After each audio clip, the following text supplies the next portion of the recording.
Hi, everyone. It's Michael P. Spradlin, back with the next chapter of The Youngest Templar, Keeper of the Grail. That would be chapter 20. As I record this, we've had several nights of riots and civil unrest all across the country, with hundreds, if not thousands, of people that have been hurt. And I don't really know what to say about all of it, except I'm just a writer. I don't know how to fix these problems.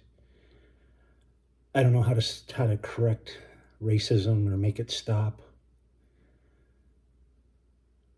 But what I do know is I think if we just came to each other from a place of peace and understanding instead of fear, I think that would go a long way toward fixing this. So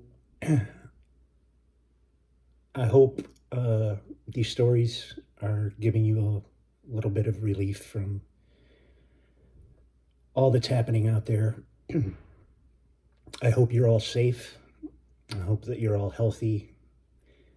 And let's go to chapter 20 of Keeper of the Grail. The wail of the assassins was deafening. How they had found us, I had no idea, as we were hidden as we were from casual passers-by. There was no one to our rear. There was one to our rear leaping at us through the air, and I was sure there were at least two more in the woods beyond our camp, but their cries were so loud it sounded as if there must be hundreds of them. For a brief moment, I wondered how so few men could make such a thunderous racket. It was a horrible, high-pitched, keening wail that I was sure must be the song of the devil himself. Robard's arrow took the assassin high in the shoulder, spinning him around.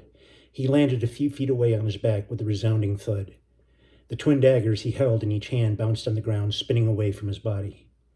Almost before I could see it, Robard pulled another arrow from his wallet, and it was knocked and ready as he turned to the front of our encampment, facing the break in the boulders. I could still hear the wailing noise, but it seemed to be coming from nowhere and everywhere at the same time. "Tristan," Robard shouted, "we need to move. We're too vulnerable and trapped. Head for the opening yonder."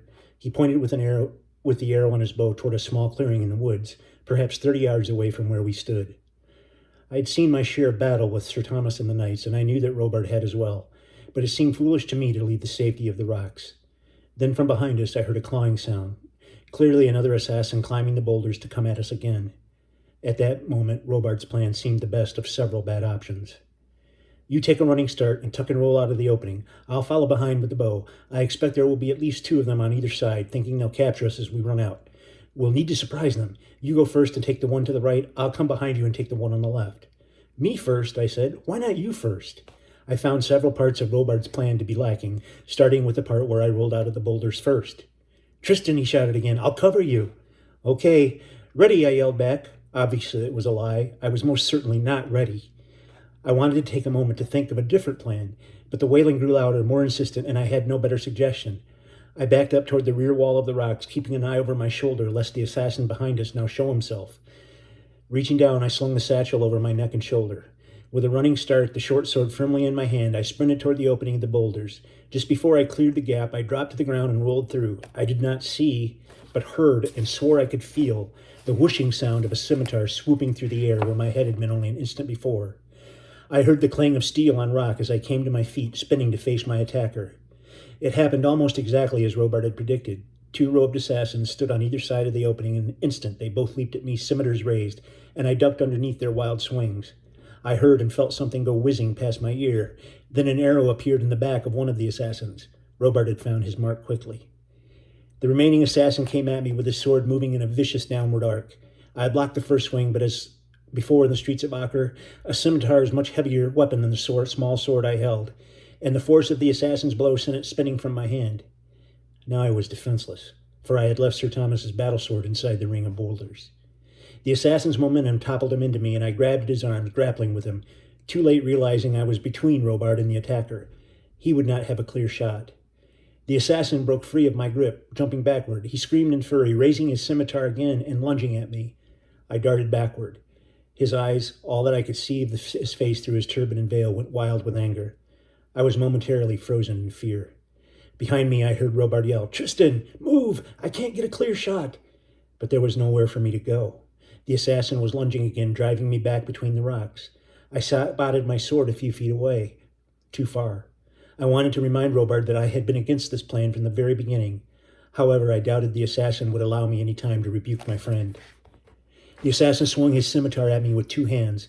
I dodged this first swing while looking wildly about for a rock, a tree branch, anything I could use as a weapon. Then, remembering the satchel, I pulled it off my neck and shoulder, wrapping the strap tightly in my right wrist. "Robard, the battle sword!" I screamed. I could not see Robard, but heard him shouting behind me. I had no idea what he was saying. Probably something about how I had ruined his perfectly good plan by trying to wrestle with an enraged Hashin. I had only one advantage. Although the scimitar is a fine weapon, it is heavy, and not made for quick thrusts and jabs. It is wielded like a club, crashing down on its victim to break bone and steel or puncture armor. When the assassin stepped in and swung the sword again in a long looping arc, I moved back and away from the sword tip. As it went by and the attacker's momentum carried him with it, I stepped in and swung the satchel with all my might. I hoped that it wouldn't break my precious cargo, but it was well padded and at the bottom of the satchel, and right now I needed its heft. It swung out from my wrist like a mace, and I watched it connect solidly with the head of the assassin. I heard a sound like a melon dropped on a stone floor, and the attacker crumpled to the ground. "Grow!" shouted Robard. He tossed me the battle sword, and I caught it by the hilt.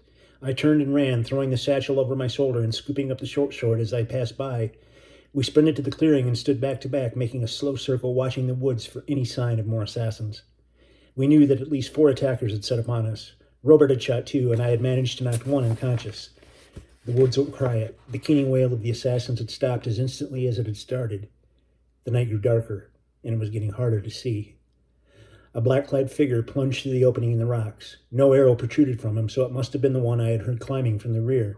I yelled, and Robard turned, letting loose a shot, but the assassin darted to the side as Robard's arrow struck the rocks behind him. Reaching to the ground, he pulled his now-conscious companion to his feet. They dashed into the forest, away from the rocks, zigzagging from tree to tree, making it difficult for Robard to shoot. In moments, they had vanished. Robard and I kept quiet, slowly circling in the hushed clearing, waiting for another attack. Silence. For several seconds, there was very little sound. Then the noises of the night began to return. The chirp of insects, the call of birds. "I think they are gone," I said. Robard still held his bow at the ready. He was tense, arm held in front of him, the muscles coiled. "I don't understand," he said. "Al-Hashashin do not run. They fight to the death." "Yes. Strange," I agreed. We circled again, but there was nothing more to see or hear. "We need to leave," Robard said. "Agreed." Robard lowered but not completely relaxed his bow, and we cautiously made our way back to the boulders. I held a sword in each hand, and we kept a sharp eye, but the woods around us felt empty. We quickly gathered up our blankets. Our plan was to move as far away from there as quickly as possible. I rolled our blankets together, slinging them over my shoulder. I would carry Robard's blanket tonight, giving him quicker access to his bow and wallet. We had turned toward the freedom of the woods when I heard a small gasping sound coming from the assassin, who lay on the ground inside a circle of boulders. Robard's arrow had hit him high up in the right shoulder, and as I looked, I could see him moving. Not to attack, but not dead either. "Wait," I said. "He's not dead." Robard stopped, and I approached the assassin, kicking the daggers out of reach. Another groan, and then his eyes flew open. 2 black opals stared up at me in both alarm and hate. "Careful, he may still be armed," Robard said. I looked at the wound where the arrow had entered his shoulder. I didn't see much blood, but he wore a black robe, and it was hard to tell. When I touched the shaft of the arrow, the assassin cried out in pain and shut his eyes. "What do we do now?" I asked. Not looking at Robard as I spoke. "He's not dead. If we leave, and if he lives, he may be able to find his companions. We don't need them following us." Robard had remained quiet while I checked the assassin's wounds, and as I turned to look to him, waiting his answer, the blood drained from my face. "There's only one thing to do," he said. I felt as if I were falling into quicksand. With my back turned, Robard had pulled an arrow from his wallet, knocked it on his bowstring, and pulled it taut. It was now pointed directly at the heart of the wounded assassin. I struggled to stand, but it felt as if my legs weren't working properly. Robard drew the bowstring to his cheek, and I could see his fingers twitch as they were about to let go. "Robard, no!" I shouted, launching myself toward him. To my horror, I saw his fingers release the arrow, and I could only gasp as it flew through the air, headed directly for my chest. And that's the end of Chapter 20. We'll be back tomorrow with Chapter 21. Everyone be safe. and be peaceful and be kind.